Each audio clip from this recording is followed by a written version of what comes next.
Andalucia Masters golf betting preview and tips from Ben Coley. Ben Coley has 6 selections at massive prices for the Andalucia Masters at Valderrama, where defending champion Sergio Garcia is a worthy favorite. 1 pint EW Ashley Chesters at 101, 151, 2, 3, 4, 5, 6, 7. 1 pint EW Ricardo Gouveia at 81, 151, 2, 3, 4, 5, 6. 1 pint EW David Drysdale at 151, 151, 2, 3, 4, 5, 6, 7. 1 pint EW Matteo Manassero at 175, 151, 2, 3, 4, 5, 6. 0.5 pints EW Raphael Jacquelin at 251, 151, 2, 3, 4, 5, 6, 7. 0.5 pints EW Matthew Baldwin at 301, 151, 2, 3, 4, 5, 6. Some will tell you that reaching the top 110 in the race to Dubai and earning full playing rights for 2018 isn't X27 all that important,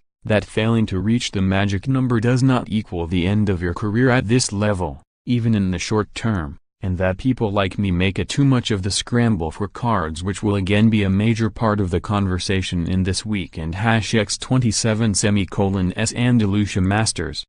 Those involved in the drama, however, say otherwise.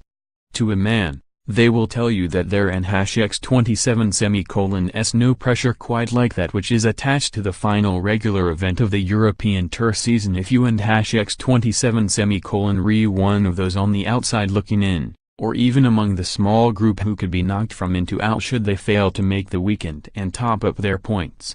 Last year, Daniel Brooks and X27 Herculean effort to finish third was surely the performance of the week, eclipsing Sergio Garcia and X27 latest victory on home soil, and once more it and X27 the scrap for precious points, which intrigues me more than the conundrum at the head of the market, whether or not to back the favorite. Still, we and X27 better try to cater for also it and X27 Garcia first. His record here at Valderrama, the European Tour and X27 spiritual home, shows 2 wins in 13 starts. Perhaps more tellingly, those victories have come in recent years against weaker fields, although regardless of the opposition he and X27 only once failed to make the top 10. Garcia loves this place, it and X27 made for his game, and it will be a surprise if he and X27 not in contention at some stage. The home favorite was 5-1 last year and, in the absence of John Ram, he and X27 LL start a little shorter for his title defense. As well he should. Not only is his record formidable, but the opposition is again weak, and while backing a player at that sort of price isn't X27 for everyone, I and X27 LL say this: he and X27 better value than Shane Lowry at 12-1. And better value than both Lee Westwood and Soren Kjeldsen at 21. 13 has Ben Coley to tip winner on either tour this week. 12-1 all 6 tips to make the cut at Valderrama. 201 to tip winners of both this event and the CJ Cup. Click here for odds and here for more info. That trio are all winless since 2015 and make no appeal despite their obvious affection for the course, with Andrew Johnston and Padraig Harrington preferred of the market leaders, particularly the latter. Harrington and X27 record at the course isn't X27 far off the standard of Garcia and X27 minus the wins, and of the top half a dozen in the market his recent form appears the most solid. He wasn't and X27 far off creeping into contention at Walton Heath and it and X27 clear through a collection of top 10 finishes this autumn that the fire still burns, even with his nomination as next Ryder Cup captain expected to be confirmed in the near future. Johnston won here on debut and did well to finish 23rd on his return some 18 months later, when grouped with Garcia and Lowry in what was just his second start after a 9-week break. The popular Englishman has played 8 rounds at this iconic course and so far he and #27 winning the battle, ending all of them inside the top 25 and 6 inside the top 10, so his chance appears strong. In a nutshell, then, Garcia, Harrington and Johnston are the 3 men most likely and all are expected to play well, but I and #27 am in no rush to back any of them at such a punishing golf course and will instead cast the net wider. Ashley Chesters was among those who came here in need of something 12 months ago, and 12th place was just that, enough to secure his card thanks to the doomed access list. This straight-hitting Englishman remains best known for playing well in the Open as an amateur, but he and #27 finding his feet on the European Tour now and can return to Valderrama safe in the knowledge that, at 88th in the race to Dubai, his playing rights for next year are already secure. While I and #27 no doubt Chesters and #27 effort here had something to do with his predicament. The primary factor in what was a seriously brave effort was the fact that his game is ideal for Valderrama. This is one of the tightest tracks on the circuit and Chesters, one of the best in this field at finding a fairway, is better able than most to stay out of trouble. At 24th in greens in regulation this season, of those who and #27 played 20 or more rounds, he and #27 able to capitalize on his trademark accuracy from the tee and it and #27 courses like this one which reward his style, more so than wide-open venues where he gains little or no ground on those with a more powerful, aggressive approach. I and #27 am so glad it and #27 over, he said here a year ago. I Coolden and #27 have asked for much more from this year, really. From May onwards I and #27 played pretty good. Can and #27 complain too much? It was probably actually worse than being in with a chance of winning because it and #27 just not the nicest of feelings and I and #27 am very, very pleased it and #27 over. Chesters and #27 performance was all the more impressive given that he was at his best over the weekend. One of just 3 players in the field to break 70 in both rounds as he got to grips with the course, and I and #27 no doubt he and #27 see this as an ideal place to push on and achieve another career goal. Aaron Rai is a similar player with similar credentials, particularly if the putter warms up, but he and #27 half the price and while the better long-term prospect. In the here and now it in #27 Chesters who looks the better bet at around 101. Next, I and #27 give Ricardo Gouveia the chance to atone for his exploits on Sunday last year. Having put the Portuguese forward at a 3-figure price, his progress all week was extremely pleasing as he sat inside the top 7 after each of the first 3 rounds, demonstrating that the course is an ideal fit for his neat and tidy game. However, Gouveia was among those fighting for their playing rights from 115th in the money list and that was clearly on his mind as he fell away to 23rd, a finishing position which hides so much of the good work he did under the most intense pressure.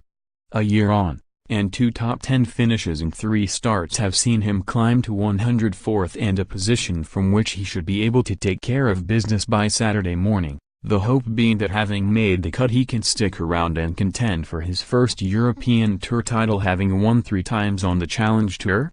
Valderrama certainly looks a good venue for his breakthrough as he won a high-class Pro-Am here in 2016 at the expense of the classy Jorge Campillo. And Gouveia and #27 long game is in better shape now than it was back in 2017.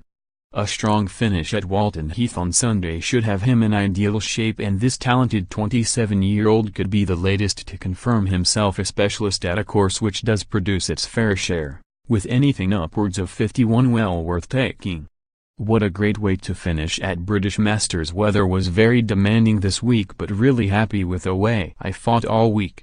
Now on to Valderrama pic.twitter.com/3moil0s. Richie Ramsey is certainly in the course specialist category, and he and #X27 on the outside looking in when it comes to race to Dubai points. So the former US amateur champion was very much on my mind for this after making the weekend at the British Masters.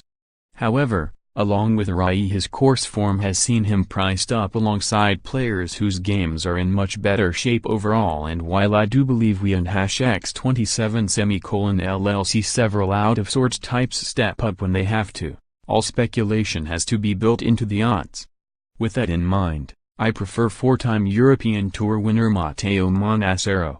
The Italian is just ahead of Ramsey at 118th in the standings and fared the better of the two last week, a closing 68 enough for 22nd, just down the road from his career highlight so far, victory in the BMW PGA Championship. Returning to Spain could be seen as a positive, too, as he got off the mark in the Castello Masters and has also been 2nd and 7th in just 13 visits to the country, with just one missed cut, demonstrating that these older, often shorter continental courses play to his strengths. Last year, Manassero entered the final round of this event in 12th, only to join Gouveia in dropping down the leaderboard, which saw him just miss out on the top 110, in turn adding weight to the argument that such failure need not mean a drop down to the Challenge Tour. That and #X27 be the case again whatever happens here, but there and #X27 no doubt Manassero will be keen to make up for what happened in 2017, and the course is a good one for him, having been 28th on debut as well. In fact, in 3 visits he and #X27 twice ranked inside the top 5 for fairways and greens combined, and with his putting having shown signs of encouragement lately, particularly at Walton Heath, that and #X27 enough to suggest he could go well at around the 151 mark. Raphael Jacquelin is another who is close to full status at 112th and 250th/1 strikes me as an extraordinarily generous price for one so obviously sweet on the layout. In 9 starts here, the Frenchman has made all 9 cuts with 7 top 30 finishes. A quite brilliant record for a player who has never been among the best on the circuit. 3 starts ago he finished 7th in Portugal, too, so it and #X27 not as if he and #X27 been hopeless lately, and the veteran can call upon an excellent record in Spain regardless of the course, with 2 of his 4 European Tour titles earned here. The latest of those came under the demanding conditions of El Sailor at the Open de España, and he and #X27 capable of grinding out a score at a course which rewards experience. I am going with 6 this week, all to small stakes, with David Drysdale next on my list, despite last week in #X27 performance having been labeled and #X27 shocking and #X27 by his wife and caddy, Vicky. I think today sums up our year. The $8 is still the shocking. DD played rubbish, putted rubbish, and I caddied rubbish. Golf is hard, it's as simple as that. The sense at European Tour #the fight continues #teamed #keep grinding #play better. She and #X27 obviously in the best possible place to judge. But Drysdale did lead the field in fairways and greens, so there should at least be some positives as he returns to Spain, where 3 of his top 5 career performances have been produced. None of them were here, but Drysdale and #X27 course form of 26-28-34 certainly reads well enough, and both Challenge Tour victories came on tricky courses, one in Spain and the other at El Prat, occasional home of the Open de España. Drysdale has also come through qualifying school in Spain on 4 occasions, including when 3rd in 2006, and as with all of my selections is the sort of player who should be at his most effective on a tight, tree-lined course which demands accuracy.